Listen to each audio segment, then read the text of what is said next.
The Pentagon faces a significant challenge in trying to gain the trust of some American security firms, which at least publicly remain skeptical of U.S. spying activities following the intelligence leaks by ex-security contractor Edward Snowden. U.S. Defense Secretary Ashton Carter aims to begin rebuilding some of that confidence as he embarks on a 3-day visit to California's Silicon Valley, which is home to some of the largest high-tech corporations and start-up companies. The Pentagon chief will give a much-anticipated address Thursday at Stanford University, during which he is expected to appeal to the tech industry to work closer with the federal government in the cybersecurity field. Among the notable initiatives Carter is expected to unveil is the creation of a permanent Defense Department outreach center aimed at scouting emerging and breakthrough technologies, according to a defense official. The center, called the Defense Innovation Unit Experimental, will be staffed by what officials say is an elite group of active duty and civilian personnel who will try to recruit some of the industry's top technological minds.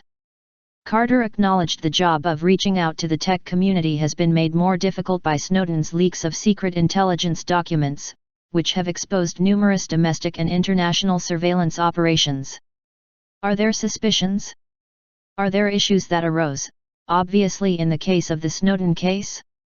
No question about it, Carter told reporters Wednesday while traveling to California.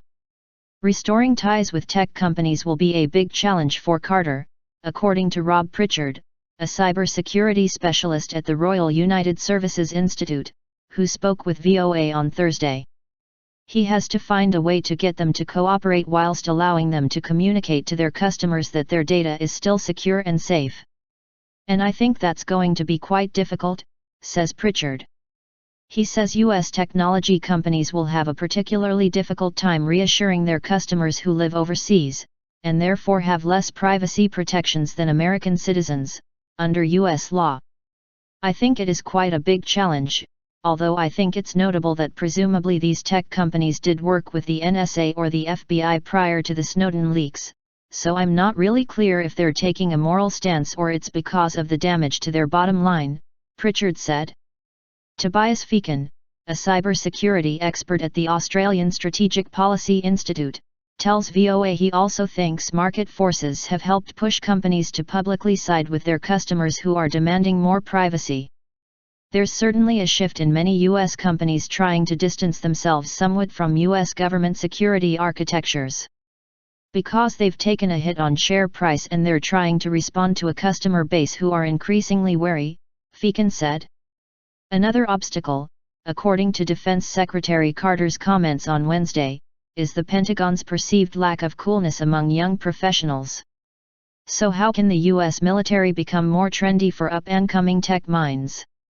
One way is by undertaking a rebranding process that does a better job of highlighting the unique opportunities military jobs provide.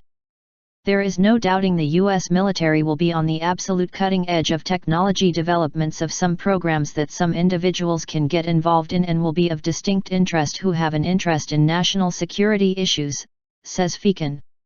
But trying to be cool will only go so far in attracting top talent, as long as the salaries offered by the U.S. government remain relatively low, compared to other opportunities in the private sector.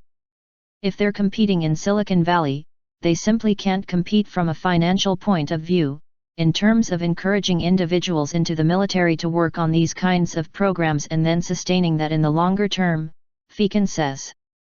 Carter is expected to lay out ways to deal with these concerns and others in the new Pentagon cybersecurity strategy that is to be unveiled Thursday. It will be the first time the Defense Department has publicly released its strategy since 2011.